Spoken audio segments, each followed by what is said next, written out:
Alors, bonjour à tous. Merci beaucoup d'être parmi nous ce midi à ce dernier événement du Centre d'expertise des grands organismes en 2023.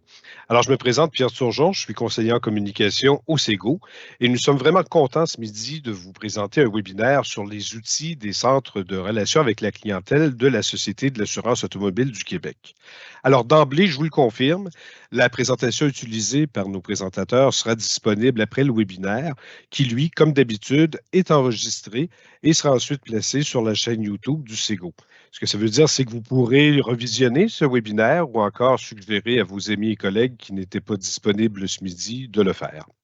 La période de questions va commencer une fois la présentation terminée, mais comme d'habitude, vous pouvez poser vos questions dès qu'elles surviennent dans votre esprit directement dans l'onglet Q&R que vous voyez juste en haut de votre écran sur Teams.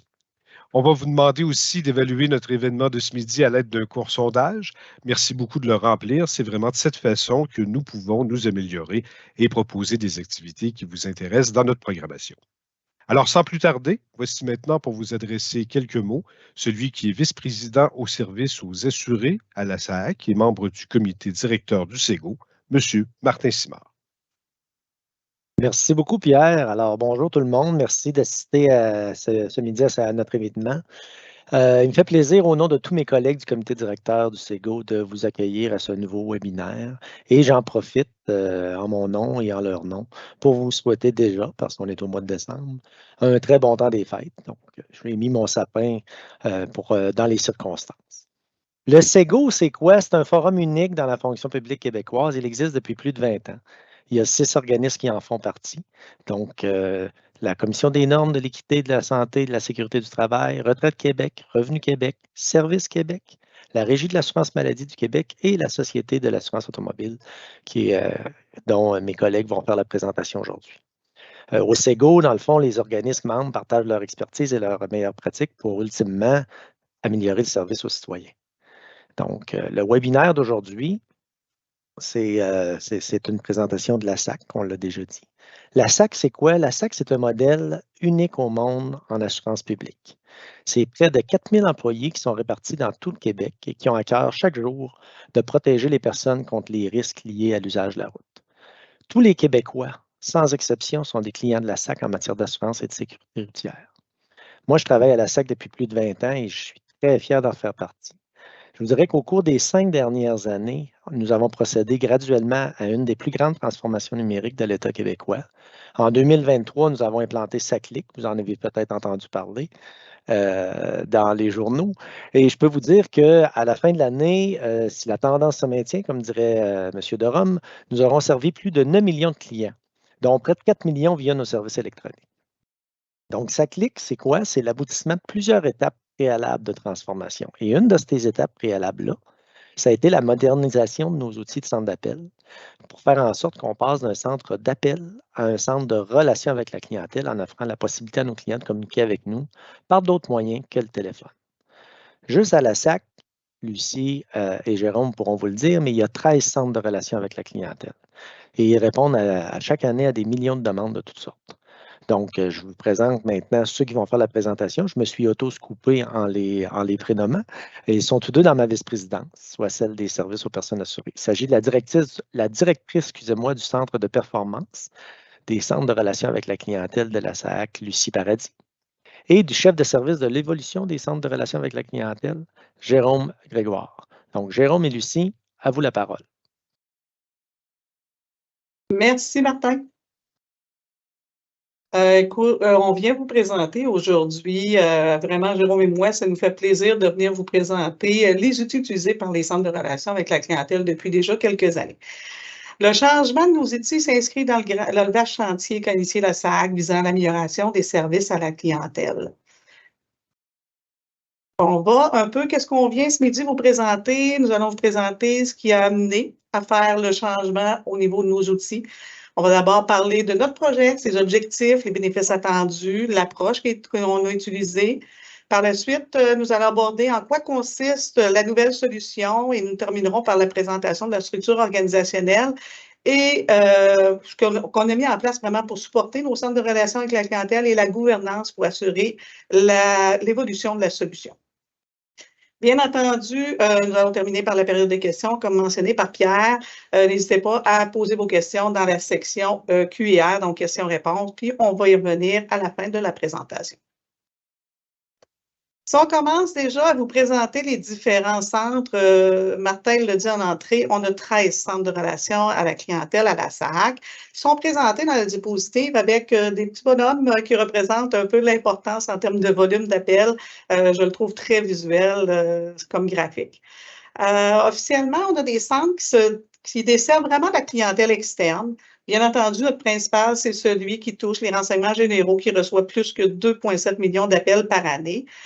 Et il est suivi par celui des relations avec les accidentés, encore notre clientèle externe, puis il y a même une ligne dédiée pour les grièvement blessés. Pour nous, c'est important d'avoir vraiment des lignes distinctes. Il y a beaucoup d'informations à connaître pour répondre à une ou l'autre, puis le service est vraiment adapté en fonction du besoin des clients.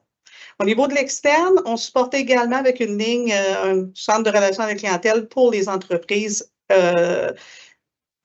qui font affaire avec la SAAC.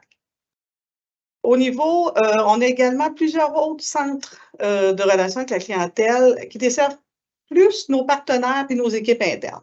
On peut penser, par exemple, au soutien aux commerçants. Donc, un commerçant, concessionnaire auto chez qui vous pourrez venir immatriculer un véhicule que vous allez acheter, si vous êtes gâté, vous allez acheter un beau véhicule neuf. Ou bien, au niveau des centres de services, on est aux mandataires, en permis immatriculation, un peu partout. Il y a des équipes de soutien, des centres de relations à la clientèle de soutien qui viennent les supporter dans leurs transactions.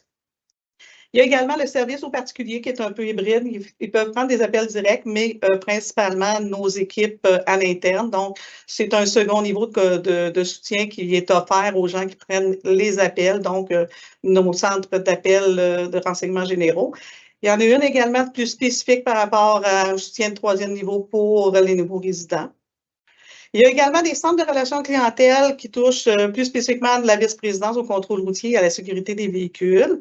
On peut parler ici du soutien aux mandataires en vérification mécanique. Il y a également le centre de communication opérationnelle, principalement dédié aux contrôleurs routiers, mais qui dessert également d'autres organismes, par exemple, qui offrent de l'assistance au niveau des corps policiers. On a également, ça on le retrouve dans la majorité des organisations, sinon toutes les organisations, le soutien aux utilisateurs, donc tout le support technologique. Et nous avons également un centre de relations avec la clientèle spécifique au niveau des ressources humaines. Au niveau de l'évolution, comme je le disais, on va partir un peu du début. Il y a plusieurs années, on sait que les besoins et les attentes des clients évoluent constamment. Autant au fur et à mesure de l'évolution des technologies, les gens sont de plus en plus à l'aise à réaliser des transactions de façon autonome. Notre offre de service suit la même tendance. Le maintenant qu'on retrouve dans la diapositive, c'est vraiment à l'époque du début du projet, quand on a commencé, on a fait un diagnostic, puis ça, c'est le maintenant qu'on vous présente là. C'est sûr que les clients se rendaient majoritairement en point de service, que ce soit avec nos centres de service ou chez les mandataires. Sinon, ils pouvaient nous contacter par téléphone pour utiliser ou bien utiliser même notre réponse vocale interactive. Puis finalement, ils pouvaient utiliser nos services web. On avait quelques services qui étaient offerts sur le web. Notre cible, ce qu'on a déployé puis qu'on continue à travailler, on est toujours en amélioration continue, c'est d'inverser cette tendance et ultimement d'offrir vraiment des services mieux adaptés aux besoins et aux attentes de nos clients. Donc, moins de clients se rendraient au niveau des centres, ou se rendent même au niveau des centres de services. Et ils le font soit pour des services plus complexes ou qui nécessitent vraiment leur présence au niveau du centre. Ils peuvent également contacter nos centres de relations avec la clientèle. Et là, c'est la distinction. La première fois, ils nous appelaient au téléphone. Maintenant, ils peuvent également nous communiquer avec nous par courriel ou bien par messagerie Facebook Messenger. Ils peuvent également utiliser notre réponse vocale interactive pour quelques transactions, mais depuis février, comme le mentionnait Martin, ils ont accès à plusieurs transactions web via notre plateforme SAAC-Click. Je vais passer la parole à Jérôme pour la suite de la présentation et je vous reviens un petit peu plus tard. Merci, Lucie. Bonjour tout le monde. Très content que vous soyez très nombreux. Là. On arrive à presque 200 participants. Très apprécié. Je suis rendu au moment de la présentation. Je vais vous parler des objectifs de notre grand chantier CRC qui a débuté il y a quelques années. On avait 3 motivations principales pour ce chantier-là. 1, la pérennité technologique. comme la plupart de nos collègues des autres organismes du SEGO, il en vient un temps où nos plateformes doivent être remplacées. La plateforme téléphonique de la SAAC était rendue à cette étape cruciale-là. Donc, la désuétude de notre ancienne solution, là, puis même un manque de pièces physiques pour l'entretenir, commençait à causer problème. Donc, c'était le premier objectif lors du remplacement de la solution. Deuxièmement, l'amélioration de la solution. C'est sûr que tant qu'à changer quelque chose, on ne va pas seulement reproduire l'actuel, mais on veut également l'améliorer. Donc, on voulait simplifier là, nos canaux de communication et en ajouter de nouveaux dans une plateforme plus intégrée et aussi bénéficier de nouvelles fonctionnalités. Donc, on parle de gestion de la qualité, gestion de la performance, planification des effectifs et bien d'autres. On vous reviendra plus tard là, pour vous les expliquer en détail. Également, on avait l'appui à l'évolution du service à la clientèle. Oui, CRC, c'est un outil pour travailler avec notre clientèle, mais ce n'est pas un système mission. Vous n'êtes pas sans savoir qu'on a fait des grosses modifications à nos systèmes mission qu'on a livrés en février dernier. Donc, pour appuyer cette évolution-là, le changement technologique SAAC, ainsi que l'expérience de nos clients et de nos employés, bien, on a livré une solution intégrée au niveau des centres de relations avec la clientèle. Dans quel contexte on a fait ça, cette modernisation-là? On était déjà avec des outils de la suite Genesis par le passé. On a fait le choix de poursuivre dans cette voie-là. Donc, on a acquis la solution PureConnect qui est fabriquée par Genesis. La particularité par rapport à notre ancienne solution, c'est que maintenant, on a un partenaire vers lequel on fait une exploitation qui est impartie. Donc, on travaille avec Bell maintenant pour tout ce qui est de la solution PureConnect. C'est un produit qui est reconnu et qui est éprouvé. C'est une suite intégrée. Donc, les fonctionnalités sont en un seul endroit selon le rôle de la personne qui l'utilise. C'est une solution qui est en info-nuagique, donc ça nous amène vraiment beaucoup de flexibilité. On a une entente avec le fournisseur pour l'exploitation, l'accompagnement et le développement. Donc, il y a une certaine impartition à cet égard-là qui nous aide à faire évoluer notre solution. Très intéressant aussi, un nombre flexible d'utilisateurs. Je vous parlais de pièces physiques dans l'ancien système qui nous étaient nécessaires là, pour avoir suffisamment de circuits et brancher assez d'utilisateurs. Maintenant, tout est virtuel. Donc, selon le type de licence qu'on choisit, que ce soit là, nommé pour certains utilisateurs ou partagé pour qu'un ensemble d'utilisateurs qui travailleraient, par exemple, à temps partiel dans un centre d'appel puissent utiliser la solution à tour de rôle. On a cette flexibilité-là là, selon les choix qu'on fait avec notre fournisseur. On a évidemment accès à de l'expertise de pointe. On est accompagné là, à chaque étape de nos livraisons et en optimisation par la suite. Et au niveau des services d'affaires, Lucie va vous en parler plus loin, mais on a un nouveau modèle d'affaires qu'on a développé en accompagnement avec notre fournisseur.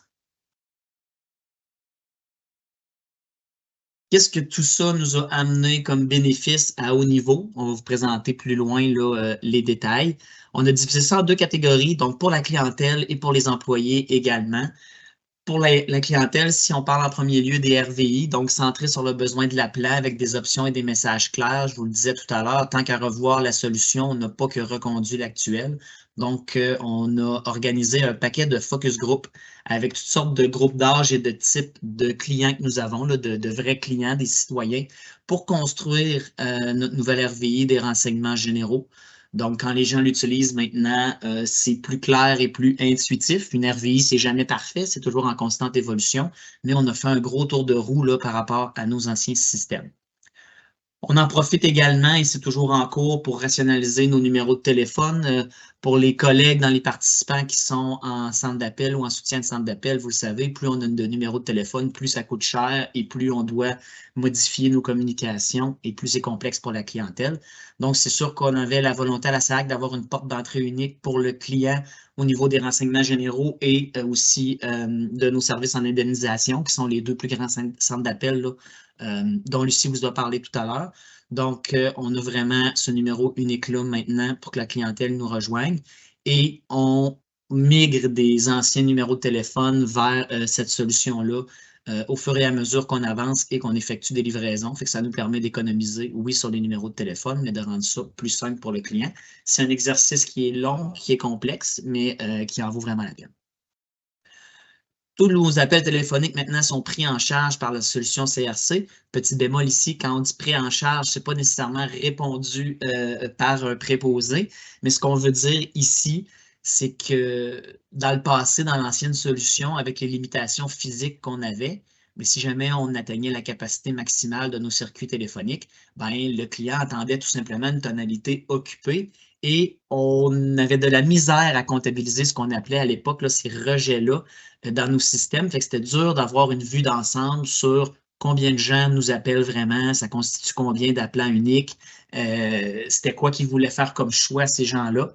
Donc, c'est sûr qu'avec notre nouvelle situation, sans rentrer dans les détails techniques, on a plusieurs niveaux de passage pour le client, mais ce qui est important de retenir, puis on pourra vous en parler un peu plus loin, c'est que l'ensemble des appels sont comptabilisés par la solution, qu'on réussisse à y répondre ou pas, dépendamment des journées ou de nos niveaux de service, au moins, on reçoit la totalité des appels à l'intérieur de nos systèmes. Diffusion du temps d'attente permettant au client d'orienter son choix d'attendre ou de rappeler. Ça fait un lien aussi avec l'autre option en dessous dont je vais vous parler. C'est sûr que c'est très apprécié pour le client de savoir quand il est mis en attente sur une file, l'estimation moyenne du temps qu'il devra attendre. C'est quelque chose qu'on n'avait pas dans notre ancienne solution. Également, on a aussi la possibilité offerte au client d'être rappelé lorsque son tour arrivera. C'est sûr que ce qu'on appelle le rappel automatique, ça sert à garder sa place dans la file virtuelle et d'être rappelé par le système quand c'est notre tour. C'est toujours bien apprécié des clientèles. Au niveau de la diffusion des messages personnalisés, ben, c'est sûr qu'on a un meilleur ciblage pour les messages dans notre RVI. On a davantage de points dynamiques, c'est-à-dire d'endroits où on peut déposer des messages personnalisés que par le passé dans l'ancienne solution. Et c'est beaucoup plus flexible dans le moyen d'enregistrer et de déposer les messages. C'est vraiment nos équipes qui s'en occupent et qui sont 100% autonomes là-dedans pour presque tous les points dynamiques. Donc, c'est plus facile de personnaliser le parcours du client et d'avoir plus de flexibilité. Attribution de l'appel directement au bon employé, facilitant le traitement bout en bout. Ben, c'est sûr qu'en ayant davantage de points dynamiques, on peut mettre davantage d'options pour notre client sans complexifier la RVI. Ce que le client, lui, voit, c'est les choix qu'il a à faire, mais en arrière, il y a tout un acheminement là, qui se fait au bon préposé. Et ça, c'est davantage en adéquation avec nos parcours de formation et notre RVI en soi. Donc, ça facilite beaucoup l'acheminement. Donc, ça vient diminuer, bien sûr, nos taux de transfert là, au cas où un client poserait sa question à un préposé qui n'est pas formé pour répondre à sa question. Du côté des employés, donc que ce soit les gestionnaires qui utilisent la solution, que ce soit les préposés au renseignement, les techniciens et autres corps d'emploi à travers la SAAC qui répondent aux clientèles. Simplification des options qui amène une meilleure correspondance entre les raisons d'appel et les compétences des employés. C'est le corollaire du dernier avantage que je vous ai mentionné pour la clientèle. Par la suite, toutes les interactions prises en charge dans la même solution. Lucie vous parlait de plusieurs canaux, donc on a le téléphone, on a le courriel, on a d'autres canaux numériques actuels et à venir. À chaque fois qu'on en intègre, c'est dans la même solution. Donc, pour le préposé, à quelques vues près à l'intérieur de sa solution, c'est le même outil. Peu importe s'il répond au client au téléphone ou par d'autres canaux. Donc, c'est sûr que c'est très facilitant. Et on obtient également tous les avantages qu'on verra plus loin de la nouvelle solution pour l'ensemble de ces canaux-là. Virtualisation du CRC qui permet le décloisonnement des prestations de services sur tout le territoire. On vous l'a dit, c'est info nuagique, c'est virtuel. On est toujours à une livraison près de pouvoir être un peu n'importe où sur le territoire. On a l'ensemble de nos employés de nos centres d'appel principaux qui sont en télétravail et l'info nuagique nous permet à travers une très simple application web et une ou deux licences à octroyer là, aux agents qu'on veut déployer qui soient fin prêts et tout ça est déployable à distance. Donc, dès que nos agents sont connectés sur le réseau, on peut installer ça sur leurs appareils et ils peuvent être en prise d'appel. Tous les besoins du personnel de soutien des CRC couverts par une suite logicielle intégrée et moderne qui facilite l'adoption de bonnes pratiques. On verra plus loin les services offerts par notre nouveau modèle d'affaires. La solution offre vraiment là, une couverture complète de toutes les nouvelles fonctionnalités qu'on veut utiliser à même le même outil. Fait que c'est facilitant aussi pour les gestionnaires et les équipes de soutien. Pour tout livrer ça, l'approche de mise en œuvre qu'on a utilisée, puis je sais que ça va en intéresser plusieurs d'entre vous parce qu'on a plein de partenaires au SEGO qui entrent dans une démarche de modernisation de leurs outils. Donc, on a commencé de janvier à mars 2021 par un bilan de santé et de revoir un peu les fondations de ce qu'on voulait faire. On a pris nos centres de relations clients de la société, puis basé sur les bonnes pratiques du marché, accompagnés par notre fournisseur et notre expertise à l'interne, on a fait un bilan de ce qui se faisait déjà et on a déterminé des recommandations qu'il faudrait mettre en œuvre pour la mise en place. On en a profité pour revoir les rôles et les processus cibles, parce qu'un projet de cette envergure-là, il faut que ça soit clair pour que tous les intervenants puissent trouver leur place et que ça avance rondement. On s'est ensuite bâti une feuille de route avec un déploiement progressif de nos 13 CRC.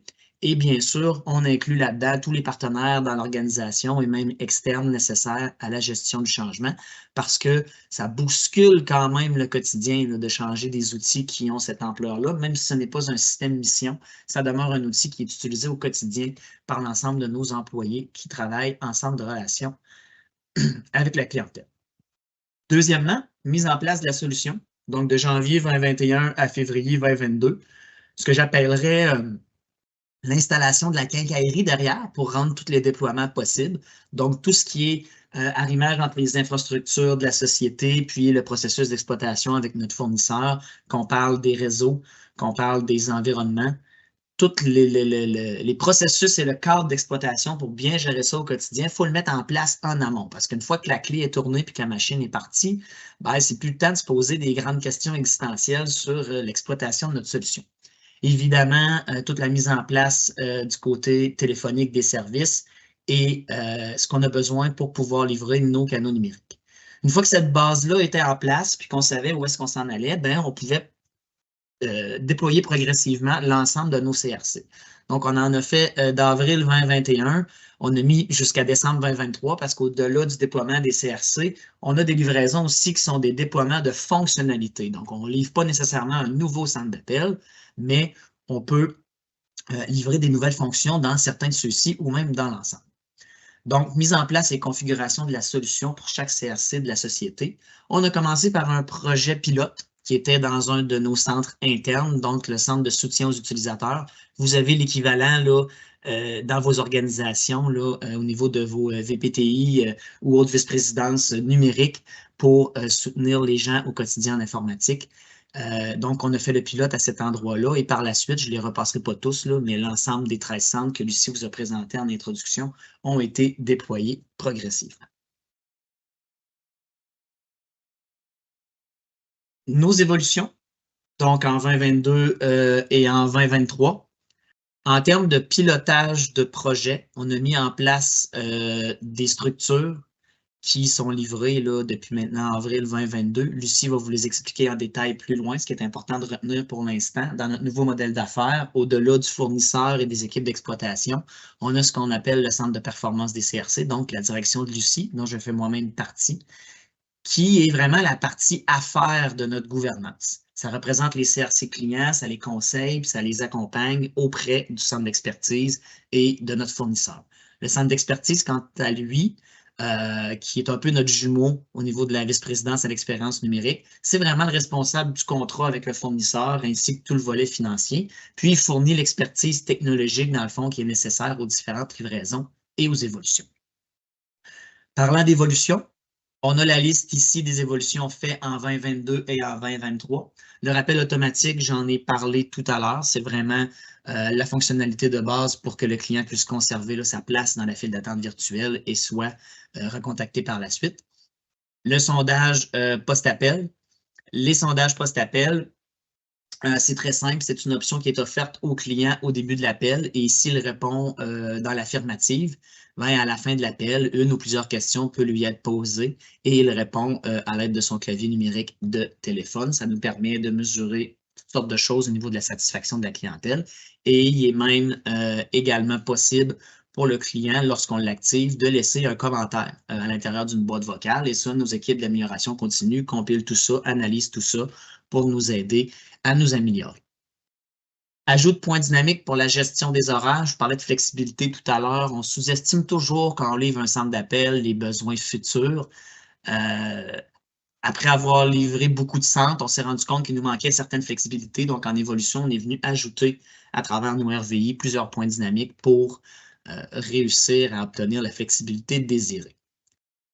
Ajout d'un bouton pour permettre la conservation des appels pendant 1 an. Chaque système a des règles de rétention et de conservation d'appels. Nous, on a ajouté un bouton, j'appellerais pas ça un bouton panique, mais un bouton qui permet de conserver par défaut des appels plus longtemps lorsque nécessaire.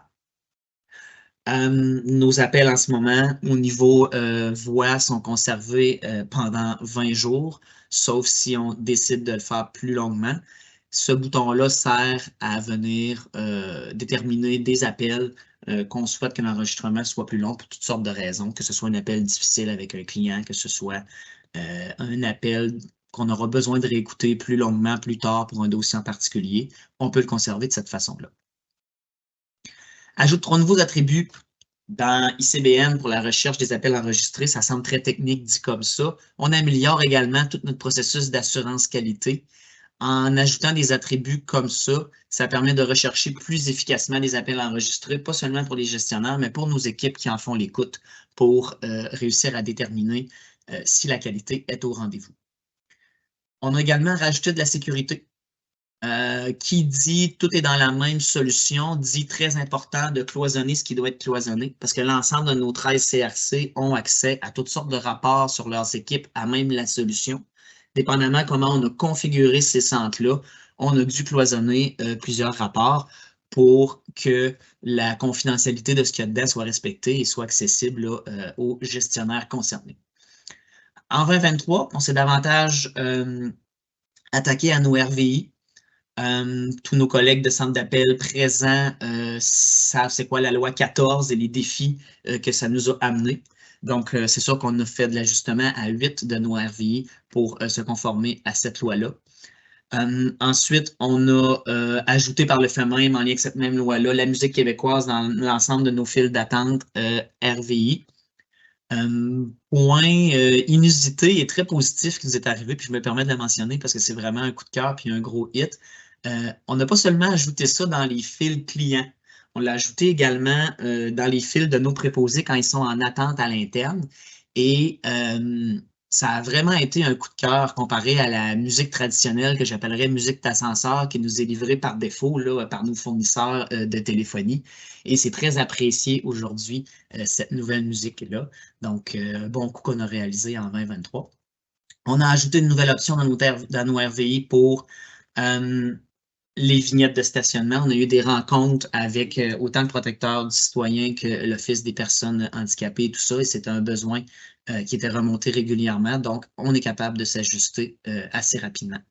Puis, on a encore ajouté d'autres points dynamiques pour des messages dans nos 2 RVI principales. Quelles sont les améliorations plus spécifiques apportées par notre solution pour les centres de relations clients? Dans la réponse vocale interactive, on parle de 13 CRC, c'est une trentaine de RVI qu'on a livré avec le projet, donc on a vraiment bien découpé tout ça et ça répond très bien à notre clientèle. Nos besoins en évolution des différents CRC clients sont totalement pris en charge par le centre de performance et le centre d'expertise, donc quand on vous reparlera du modèle d'affaires, Lucie pourra vous l'expliquer plus en détail. Élaboration d'un processus intégré pour les besoins d'évolution de la solution. Encore là, ça fait partie de notre nouveau modèle d'affaires. Quand on dit 13 CRC, de l'autre côté du spectre, on a quand même une capacité limitée de livrer toutes sortes d'évolutions. Donc, on se doit d'avoir des processus clairs pour prioriser ces évolutions-là et bien les déterminer. Les exemples qu'on donne ici sont des exemples plus projets, donc des ajouts de canaux qu'on prévoit faire dans les mois, les années à venir. Robots conversationnels, clavardage, c'est des gros dossiers qu'on est en train de piloter pour améliorer nos canaux avec la clientèle, mais c'est pour vous montrer à quel point ça peut prendre de l'ampleur, puis comment on se doit de bien prioriser, puis bien gérer non seulement les ressources au niveau du centre de performance, mais toutes les ressources qu'on a besoin dans l'organisation pour être capable de livrer ces choses-là. Au niveau de l'acheminement des interactions, une agilité opérationnelle à la gestion des habiletés. C'est une solution qui est quand même très simple à utiliser pour déterminer les groupes de travail et les compétences, ce qu'on appelait anciennement les habiletés. Donc, ça permet à nos équipes de temps réel de bien effectuer cette couverture-là et de bien donner les bons morceaux aux bons préposés. On a fait la mise en place d'un système de relève pour les groupes de travail. Ça, c'est très intéressant. Dans des cas, on le souhaite, qui n'arrivent jamais. Si jamais pour une option de la RVI sélectionnée par le client, il n'y aurait pas de préposé branché sur cette compétence-là au bout du fil, il y a un système de relève qui est actif. Donc, au lieu que le client tombe entre deux chaises ou dans les limbes de la téléphonie, il est transféré vers le groupe de relève qui, si jamais n'est pas capable de répondre à sa question, pourra toujours le prendre en délibéré, mais au moins le client là, est quand même répondu. Expérience client améliorée durant l'attente, j'en ai parlé tout à l'heure au niveau du rappel automatique et de la connaissance de l'attente. Deux manières de diminuer la pression sur les lignes, le limiteur et le blocage ciblé. Je vous disais en entrée de rencontre que tous nos appels sont considérés par le système maintenant, ce qui n'était pas le cas avant. Ce qu'on veut dire ici par limiteur et blocage ciblé, c'est vraiment deux fonctionnalités différentes. Le limiteur, c'est une fonction qu'on met à l'entrée de nos systèmes pour s'assurer que la capacité de nos circuits est respectée. Donc, lorsqu'elle est atteinte, le limiteur diffuse un message à notre clientèle qui l'invite à utiliser d'autres canaux pour nous rejoindre ou à nous rappeler plus tard quand l'achalandage sera un peu diminué. Et ensuite, ça met fin à la liaison avec le client. Ça, c'est vraiment à l'entrée de nos systèmes. Donc, peu importe où le client vous laisse diriger, il va entendre ça si la capacité limite est atteinte. Le blocage ciblé, c'est une fonctionnalité qui est nouvelle aussi et qui nous offre une flexibilité supplémentaire. Nos équipes de temps réel, par le blocage ciblé, peuvent cibler des groupes de travail, donc des acheminements dans la RVI, pour lesquels on a un nombre trop élevé d'appels versus le nombre d'agents branchés pour y répondre. Ça, ce que ça fait, c'est que ça a le même effet que le limiteur sur le client. Il va entendre un message et l'appel sera terminé, mais ça nous permet de cibler seulement les endroits où on le désire et non l'ensemble de nos RVI. C'est sûr que c'est une nouvelle fonctionnalité très intéressante qui permet de s'adapter finalement à l'achalandage, mais d'une manière plus précise. Au niveau des interactions écrites, donc tout ce qui est canaux numériques, la solution nous offre vraiment des outils intéressants, donc le soutien à la rédaction des réponses. Toutes les organisations qui font du courriel avec leur clientèle ont déterminé au fil des ans des gabarits de réponse pour aider à une uniformité, une assurance qualité et une rapidité de réponse de leurs agents. L'avantage de notre solution, c'est que les gabarits peuvent être intégrés à l'intérieur de la solution et avec un outil de recherche quand même très convivial, en un seul clic. Ce gabarit-là est intégré à même la réponse au client. L'agent vient compléter les bouts qui sont variables dans le gabarit s'il y a lieu et procède immédiatement à la réponse au client. Dans nos anciennes solutions, pour ceux du Sego qui utilisent encore Outlook pour faire la réponse en direct, bien, on se doit de faire du copier-coller et toutes sortes de manipulations pour réussir à avoir le même résultat. Ensuite, processus et outils intégrés dans la même plateforme. Par le passé, les interactions écrites en termes de gestion de performance ou d'outils qu'il y a derrière la gestion de performance et la planification, c'était un peu les enfants pauvres de nos systèmes parce qu'ils n'étaient pas intégrés dans les solutions téléphoniques qui offrent toutes sortes de rapports statistiques, de planification, de temps réel et tout ça, même d'assurance qualité. Dans notre nouvelle solution, l'ensemble des canaux qu'on intègre à la solution profitent de ces mêmes avantages-là. Donc, il n'y a plus de distinction entre une interaction écrite ou une interaction voix. L'ensemble des avantages que je vous décris depuis tout à l'heure dans la solution s'appliquent à ces canaux-là. Au niveau des statistiques, c'est sûr que l'information est intégrée encore une fois. On peut faire des recoupements entre tous nos canaux et même tous nos centres d'appel si on le désire. Donc, tout se retrouve au même endroit à l'intérieur de rapports. Il y a la possibilité avec notre partenaire de développer des rapports personnalisés. S'il y a des rapports qu'on juge nécessaires à la gestion, mais qui ne sont pas présents de manière native dans la solution, on peut le faire de cette manière-là. On s'est servi de tout ça, bien évidemment, pour créer nos tableaux de bord de gestion qui sont suivis religieusement par nos autorités. Et on a également une couverture de tous les canaux de service en termes d'historique et de temps réel.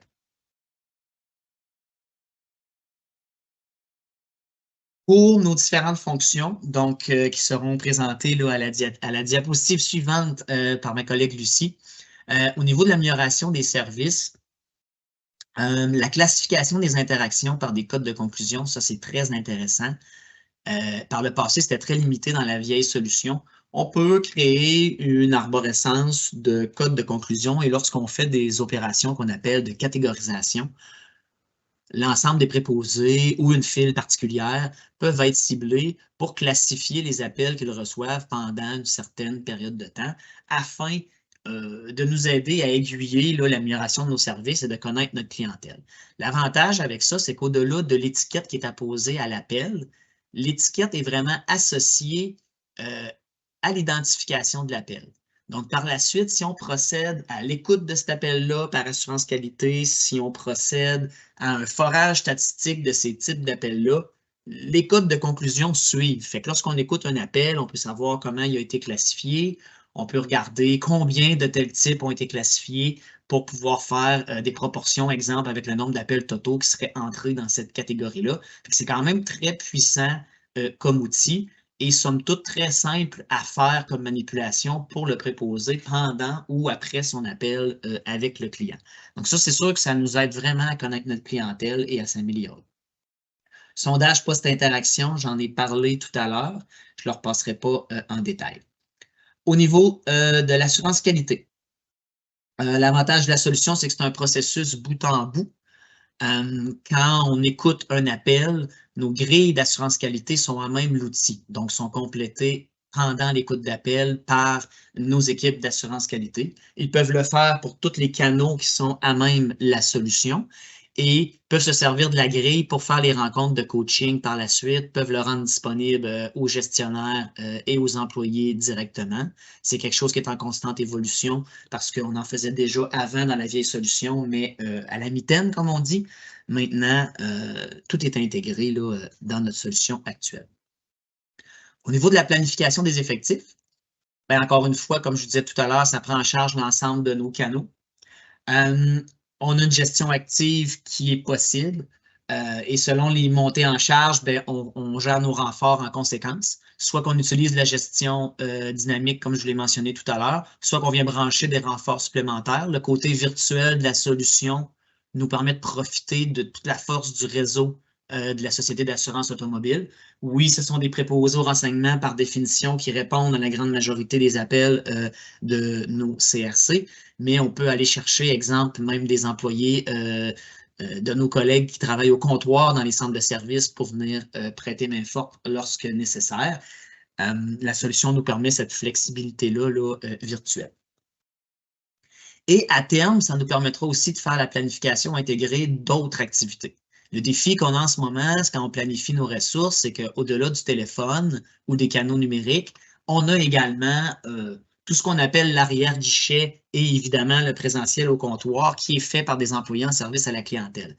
À terme, dans une planification des effectifs futurs, pour bien gérer ces renforts-là, on pourrait intégrer à même la solution, soit au niveau des horaires ou même de la planification, les autres tâches hors CRC qui sont effectuées pour permettre de mieux planifier. Finalement, au niveau de l'expérience employée, autant pour nos représentants directement avec le client ou pour leurs superviseurs et leur gestion, c'est un seul outil qui regroupe tous les types d'interactions.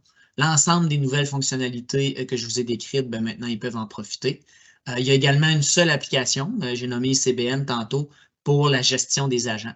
Donc, autant pour les équipes de soutien que pour la gestion, ils peuvent utiliser ça. Dans notre modèle d'affaires, on a développé un soutien par super utilisateur, autant pour nos systèmes mission que pour nos systèmes de CRC.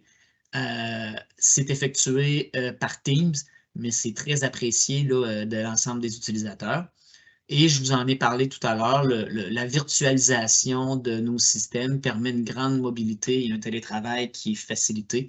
On a des employés partout en province qui rapidement peuvent être déployés pour répondre à notre clientèle. Et c'est la même chose pour les équipes de soutien et de gestion. Peu importe où elles se trouvent physiquement, les outils sont disponibles, même en télétravail. Sur ce, je repasse la parole à ma collègue Lucie. Merci, Jérôme. Jérôme vient de dresser un beau portrait de tout ce qui a été mis en place et qui vient aider autant notre clientèle que nos employés. C'est vraiment Je pense qu'on a fait un bon tour de roue, une belle évolution au niveau de nos outils, au niveau des centres de relations à la clientèle. Mais ce n'est pas juste l'outil qui a été revu pour bien supporter nos clients. La société a vraiment revu, comme je le mentionnais Jérôme tout à l'heure, son modèle d'affaires. Elle a créé le centre, la direction du centre de performance et également le centre d'expertise au niveau de la vice-présidence expérience numérique. Ces deux entités-là viennent supporter vraiment les 13 centres pour suivre leur performance. Ici, la diapositive vous présente les différentes activités qui ont été, je dirais, rassemblées et rapatriées au niveau du centre de performance. On répond, les besoins de nos différents centres peuvent être différents, sont vraiment variés. Là. Ça dépend, quelqu'un qui va, les centres de relations qui sont directement avec la clientèle, ils ont des besoins différents qu'un centre qui est peut-être avec un moins gros volume d'appels. Tous nos services sont offerts en fonction de ça, mais également en fonction de notre capacité.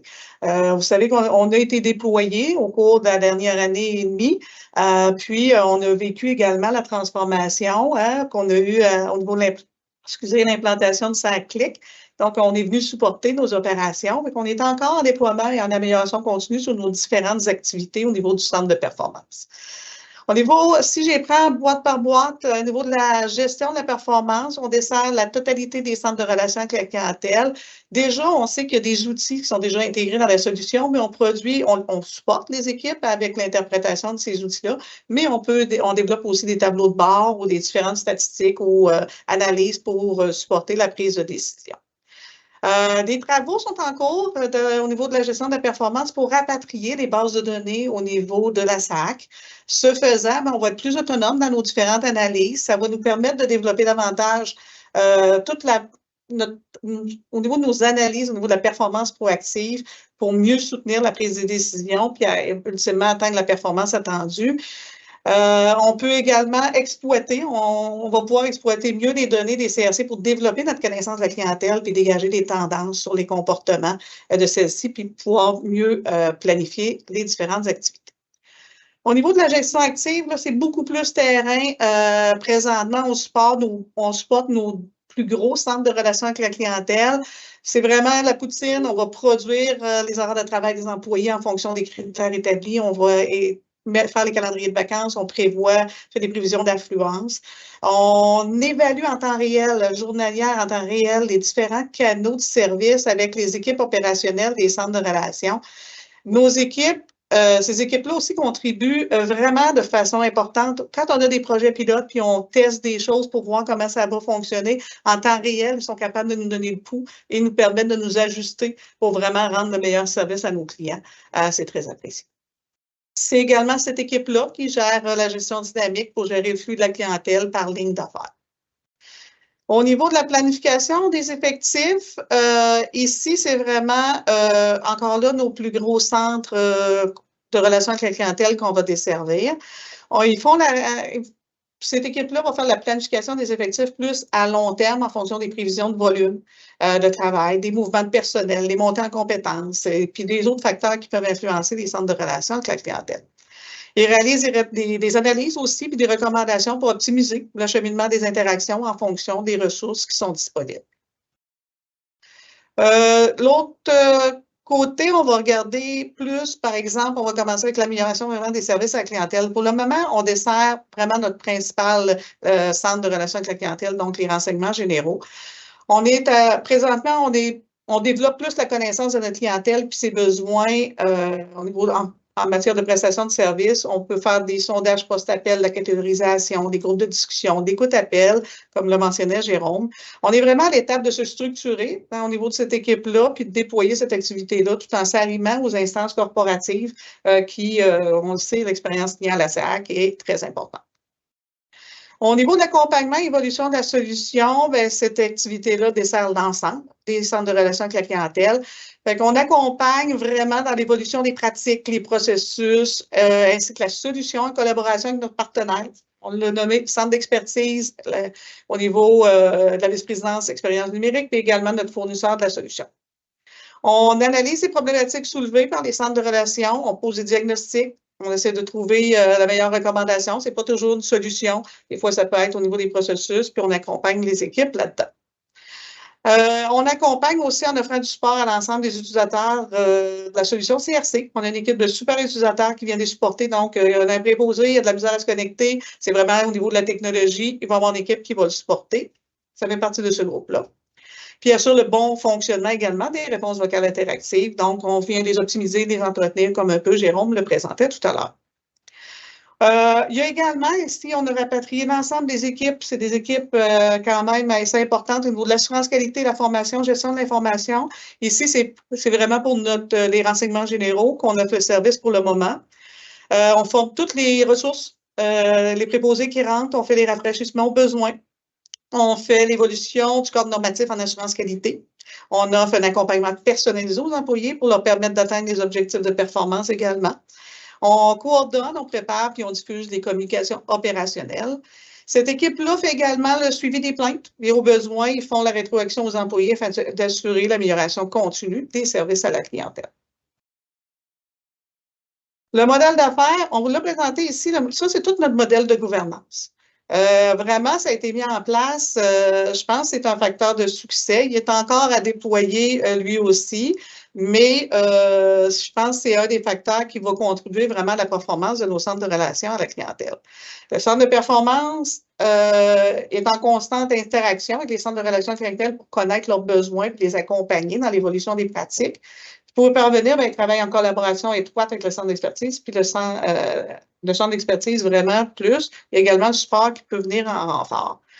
Il met tous les centres. En réalité, le modèle de gouvernance, on le voit, c'est un peu l'encadré, un peu plus gris. Tous les centres de relations à clientèle font partie du comité de gouvernance avec le centre d'expertise et le centre de performance. On voit un peu les différents champs d'expertise du centre de performance et du centre d'expertise, mais on travaille en étroite collaboration dans la majorité de dossiers. Il y a aussi la partie du centre qui est importante. La communauté de pratique n'est pas encore déployée, mais c'est quelque chose qu'on vise. Tout comme le SEGO a mis en place des communautés de pratique pour différents sujets, on veut mettre en place une instance de collaboration avec les différentes parties prenantes sur des sujets spécifiques en fonction vraiment du besoin pour toujours être à l'affût des meilleures pratiques puis d'évoluer nos centres de relations avec la clientèle.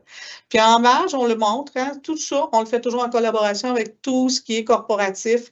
Il y a des équipes d'expérience client, l'intelligence d'affaires, tous les projets, puis les communications. On travaille en collaboration, puis on s'assure que tout ce qu'on met en place suit des orientations corporatives. Alors, moi, ça complète la présentation. Je passe la parole à Pierre pour la suite.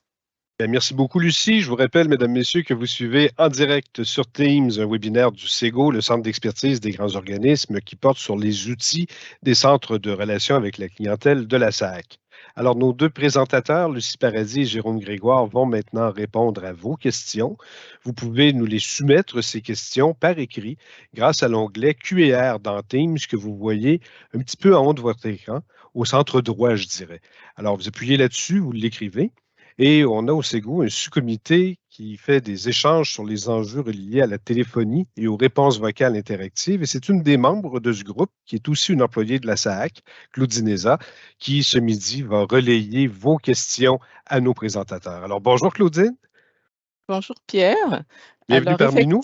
Merci beaucoup. On a déjà beaucoup d'actions dans le canal de conversation, dont plusieurs questions techniques. Je vais commencer avec la première question que je vais adresser à Jérôme. La question est: la fonctionnalité de permettre au client d'inscrire le rappel automatique améliore-t-elle l'accessibilité ou est-ce qu'il s'agit davantage d'une amélioration de l'expérience client? La grande question. On pense toujours que c'est magique, le rappel automatique. Ce qu'il faut bien comprendre, c'est que ça garde la place dans la file virtuelle, mais ce client-là, même si on le rappelle plus tard, à un moment qui nous convient le mieux, il faut le rappeler de toute façon. Donc, c'est vraiment de mettre en attente ce client-là, mais sans qu'il fasse l'attente directement au téléphone. Fait que je vous dirais que c'est une mesure qui est vraiment davantage sur l'expérience client, parce que si la capacité de répondre n'est pas tout à fait présente pour un moment de la journée X, ce client-là devra tout de même être répondu par un employé qui, pendant ce temps-là, ne répondra pas à d'autres clients qui sont dans la file. Fait que c'est sûr qu'on ne voit pas de lien direct avec l'amélioration de l'accessibilité. C'est vraiment une mesure qui est davantage expérience client. À l'inverse, je vous dirais, c'est de ne pas tomber dans le piège finalement de l'activer trop longtemps et de finir à des heures pas possibles par la suite. Donc, il faut vraiment faire attention là, quand on utilise ces outils-là, mais ça marche très bien quand c'est bien piloté et c'est très apprécié de notre clientèle. On ne s'en passerait plus. Merci, je pense que ça répond bien. On parle bien sûr de nouveaux outils, donc de technologie. Il y a plus beaucoup de questions, Claudine, qui vont dans le sens technique là, de ce qu'on parle ce midi. Absolument. La seconde question aussi va dans le sens technique. Alors, ce qu'on nous demande, c'est quels sont les volets technologiques qui ont le plus d'impact sur l'accessibilité? Dans l'objectif d'atteindre la cible de répondre en moins de 3 minutes à la question du client. Donc, quels sont nos outils technologiques qui permettent d'atteindre cet objectif-là? Alors, c'est encore Jérôme qui va y répondre. Pour Jérôme, tout à fait.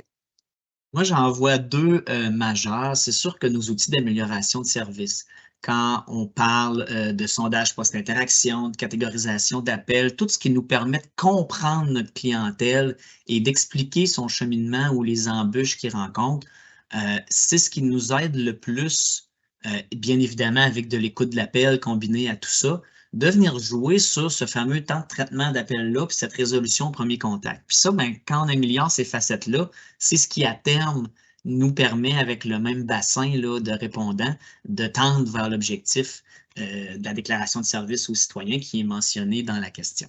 Fait que ça serait mon premier volet. Pour les autres outils techno, je dirais les outils statistiques. Tout ce qui est performance et temps réel, c'est quand même plus complexe qu'on a maintenant que dans l'ancienne solution. Puis ça nous permet de faire des analyses et de mentionner à nos autorités où on pense que le bas blesse, où est-ce qu'il faudrait s'améliorer en premier, comment réacheminer tel ou tel type d'appel pour que ça coule mieux. Puis c'est sûr que si on aiguille mieux nos appels et qu'on les planifie mieux, ben c'est tous des outils qui vont nous aider là, à atteindre notre objectif de réponse de la déclaration de service aux citoyens. Merci Jérôme. Avant de passer à une prochaine question, Claudine, je rappelle à tout le monde de nous soumettre vos questions. C'est le temps de le faire. Dans l'onglet Q&R, vous tapez votre question qui sera ensuite relayée vers un ou l'autre de nos présentateurs de ce midi, soit Lucie Paradis et Jérôme Grégoire de la SAC. Alors, on a une troisième question, Claudine? Oui, une troisième question, toujours sur le rappel automatique qui suscite beaucoup d'intérêt. Donc, la question, c'est pour l'option de rappel au client. Est-ce que vous cessez les rappels à 16h30 ou après les heures d'ouverture? La fonction de rappel automatique est désactivée à une certaine heure qui dépend de l'achalandage de la ligne d'affaires sur laquelle elle est installée. Et si je donne un exemple fictif, mettons qu'en permis, on déciderait de désactiver à 14 heures l'après-midi la fonction de rappel automatique. Ce que ça veut dire, c'est pas que ceux qui sont en attente de rappel sont flochés, loin de là. C'est juste que le système va arrêter de l'offrir aux futurs clients qui vont nous appeler et qui seront en attente dans cette file-là. L'objectif derrière est de ne pas accumuler trop de rappels en fin de journée parce que comment le rappel fonctionne, peut-être que pour mieux répondre à la question, il faut que je l'explique davantage. Quand le client a choisi le rappel automatique, il laisse son numéro de téléphone sur lequel il désire être rappelé et il laisse un enregistrement de son nom.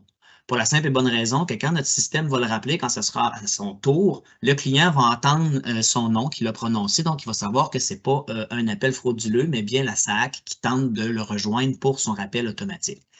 Quand le client est rappelé par le système, il a le loisir de dire « oui, ce moment-là me convient, je fais le 1 pour être mis en communication avec un préposé » ou de demander à être rappelé plus tard encore une fois. Il peut reporter le rappel jusqu'à 3 fois avant que le système se dise « ben peut-être que finalement, tu n'es pas disposé à nous rappeler aujourd'hui, tu nous rappelleras à un autre moment ».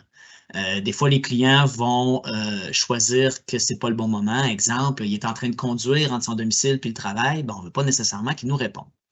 Donc, une fois que le client a dit oui, là, il est mis en communication avec le prochain préposé qui est disponible. Fait que vous voyez comment on peut en accumuler au fil de la journée, dépendamment du comportement du client. Fait qu'il devient dangereux garder trop longtemps la fonctionnalité ouverte selon le moment de la journée et selon nos capacités là, à répondre sur nos différentes lignes d'affaires. Je ne sais pas si c'est clair comme réponse. Ben, moi, je dirais que oui, c'est quand même assez clair. Alors, ça fait le tour, ou à peu près. Pour l'instant, oui, ça fait le tour oui. des questions que nous avons. Bon, ben, écoutez, on va prendre encore quelques minutes, c'est très clair. peu. Oui, vous faites le Q&A si vous souhaitez nous poser des questions. J'ai envie de vous demander, moi, si vous êtes rendu, autant Lucie que Jérôme, là où vous souhaitiez l'être. Parce qu'on a vu tantôt une des images du PowerPoint qu'il y avait des travaux en cours jusqu'en décembre 2023. On y est en décembre 2023. Donc, est-ce que vous êtes là où vous souhaitiez être? Est-ce qu'on est en avance, en retard ou exactement là où on voulait être? Je peux prendre la réponse, si vous voulez. Officiellement, je vous dirais que on est très satisfait de où est-ce qu'on est rendu. On est toujours en amélioration continue. Je l'ai nommé à la fin, en faisant le tour un peu de nos clientèles, où est-ce qu'on dessert différentes activités. On aimerait ça pouvoir se rendre un peu plus loin. Puis, pas juste ça, même au niveau technologique, on est toujours à l'affût. L'équipe de Jérôme, entre autres, au niveau de l'évolution, sont toujours en train de regarder le prochain coup d'avance. Il vous en a présenté un petit peu. On est déjà en train de regarder le robot. On regarde un peu le clavardage. Bien, on est toujours à vouloir améliorer le service à notre clientèle. Donc, je répondrais oui, on est très satisfait d'où on est rendu, puis on espère toujours s'améliorer. Voilà, bien, merci beaucoup, Lucie. On a eu, je pense, Claudine, l'ajout d'une autre question. Effectivement, on a une autre question, elle sera pour Jérôme également. La question est: pour quel centre de contact la planification et la production des horaires a-t-elle été centralisée? Est-ce que c'est pour l'ensemble des centres de contact ou juste certains? Excellente question. Lucie vous montrait tout à l'heure, sans les nommer, que certaines fonctions étaient réalisées pour l'instant dans notre offre de service pour des centres de contact précis. Au niveau de la production des horaires et de la planification d'un point de vue centralisé, on a 3 de nos CRC en ce moment pour lesquels on offre ce service-là. Pas parce qu'on ne veut pas nécessairement l'offrir à d'autres, mais parce que les besoins diffèrent. Hein. Lucie vous a bien montré qu'on avait des petits centres internes qui parfois ont des horaires beaucoup moins complexes ou des règles de couverture différentes qui fait qu'ils n'ont pas nécessairement besoin de toute l'artillerie lourde là, de ce qu'on est capable d'offrir dans nos équipes de gestion active et de planification des effectifs. Pour l'instant, on a bien sûr notre plus gros centre de contact des renseignements généraux qui est toute une machine là, à plus de 300 préposés. C'est évidemment centralisé au niveau des horaires. On a notre deuxième centre en importance, celui des relations avec les accidentés au niveau de l'indemnisation, qui bénéficie d'une partie de nos services dans ce domaine-là. Et dans nos CRC de soutien, vous avez vu là, à l'accès sécuritaire au réseau routier, ce qu'on appelle le support au réseau. Depuis qu'on est passé dans notre nouveau système mission, le concept de super utilisateur a été étendu, pas juste à CRC, mais à tout le support là, en lien avec SACLIC. Et on a une cinquantaine là, de super utilisateurs qui aident notre réseau des centres de services, parce qu'il faut comprendre que le réseau, lui, est encore physique. C'est des gens qui répondent au comptoir. Donc, on a plus d'une quarantaine de centres de services partout à travers la province et presque tout autant de mandataires là, qui répondent à notre clientèle sur le terrain. Quand eux ont besoin de soutien, ils font affaire avec un CRC de deuxième niveau qui est l'aide au réseau. Et la logistique derrière est plutôt complexe, parce que c'est des gens du réseau qui sont également super utilisateurs, donc toute la nécessité de bien planifier, de produire les horaires. Donc, c'est notre troisième client actuellement, là, qui est travaillé plus du côté des équipes de ma collègue Mylène. Voilà, bien, merci beaucoup, Jérôme. On a encore une autre question, je pense, Claudine. Oui, une autre question qui touche à l'intelligence artificielle. Alors, on veut savoir, êtes-vous à étudier les possibilités de l'intelligence artificielle générative dans les CRC? Effectivement, c'est très tentant, l'intelligence artificielle. On vous a parlé de robots tout à l'heure. À terme, pour qu'un robot soit bien entraîné, il y a toujours une portion d'intelligence artificielle en arrière. Vous êtes dans la fonction publique comme nous, vous n'êtes pas sans savoir qu'avant de se rendre à ces étapes-là, le MCN, entre autres, et un paquet d'autres organismes là, doit se pencher sur la question autant d'un point de vue éthique, sécurité des données, etc., etc. Fait qu'on avance au même rythme que les autres organismes là-dessus. Mais oui, c'est quelque chose, dans la question d'étudier les possibilités, tout à fait. C'est quelque chose qu'on a en tête. Maintenant, on va le faire dans le respect de la vitesse à laquelle ça peut aller pour s'assurer de livrer ça de la bonne façon. Mais il serait dur pour moi de prévoir un horizon de temps. Là, c'est vraiment quelque chose de tout nouveau et d'assez complexe là, pour la fonction publique. Je dirais que ça dépend beaucoup des données qu'on veut mettre à l'intérieur, hein, des données qui ne seraient pas confidentielles. On peut peut-être s'attendre à ce que ça aille plus rapidement que pour d'autres types de données. Et je peux vous dire que c'est des sujets qui passionnent à peu près tout le monde, autant dans le secteur public que dans le secteur privé, puis qu'on se pose un peu partout présentement le même genre de questions. On a ce qui serait probablement notre dernière question pour ce midi, Claudine. Pour Lucie, cette fois, la question, à combien d'années estimez-vous la durée de vie de la nouvelle solution? C'est sûr que la solution en soi, présentement, que je l'ai nommée, hein, nous, on continue à avancer.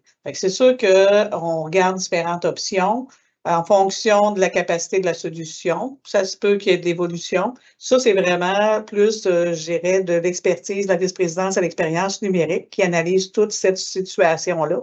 Nous, on lui unifie des besoins, où est-ce qu'on veut aller. Puis eux autres, ils vont analyser un peu est-ce que notre solution permet vraiment d'y répondre. Puis si jamais il y a de l'évolution à faire à ce niveau-là, c'est eux qui vont prendre la relève et qui vont travailler à nous trouver la meilleure solution qui va répondre à nos besoins. Alors voilà, merci beaucoup. Écoutez, il n'y a pas d'autres questions, Claudine, sauf erreur? Ça fait le tour de ce que nous avons pour l'instant. Oui. Est-ce qu'il y a des choses à ajouter de votre côté, Lucie et Jérôme, ou si tout a été dit de votre point de vue? Je pense que ça fait le tour. Toi, Jérôme? Aussi, ça fait le tour et il nous fera toujours plaisir de répondre à des questions qui passeront soit Pierre par ce que tu as mentionné tantôt comme Cercle au Sego, ou même directement s'il y a des ministères qui nous écrivent. On est toujours très généreux. Alors, merci beaucoup. Voilà ce qui met un terme à ce webinaire du SEGO, le Centre d'expertise des grands organismes sur les outils des centres de relations avec la clientèle de la SAAC. L'enregistrement de notre événement sera déposé dès que possible sur la chaîne YouTube du SEGO. Les liens y menant et la présentation seront aussi placés sur le compte LinkedIn du SEGO, sur Internet et sur les sites intranet des organisations membres. Un immense merci à toute l'équipe de la SAAC ce midi. On commence par le représentant du CODIR et vice-président des services aux personnes assurées, Martin Simard. Merci beaucoup. Merci à nos deux présentateurs tellement généreux, Lucie Paradis et Jérôme Grégoire. Et merci beaucoup à Claudine Eza pour l'animation de la période de questions. Un petit merci spécial aussi à ceux et celles qui œuvrent dans l'ombre. Il y a ma collègue au SEGO, Mélanie Fradette. Il y a Christine Gagnon et Michel Plot des communications de la SAAC. Leur aide est précieuse et estimée et leur soutien est constant avec nos événements. Alors maintenant, je vous fais 4 invitations avant de vous quitter. Merci beaucoup, premièrement, de remplir le sondage d'appréciation qui vous sera acheminé, de vous abonner à notre chaîne YouTube, de fréquenter notre page LinkedIn et enfin, je vous annonce que le premier webinaire du SEGO en 2024 sera présenté le mercredi 7 février, encore une fois sur l'heure du midi. Il sera alors question de transformation numérique avec des gens qui l'ont vécu de près récemment, autant chez Beneva qu'à la SAAC, la Société de l'assurance automobile du Québec. Alors, c'est un rendez-vous donc le 7 février sur l'heure du midi en 2024. En attendant, je vous souhaite une très bonne fin d'année 2023 et au nom de tous les membres du SEGO, je vous remercie d'être présents et je vous dis à l'an prochain. Au revoir, mesdames, messieurs.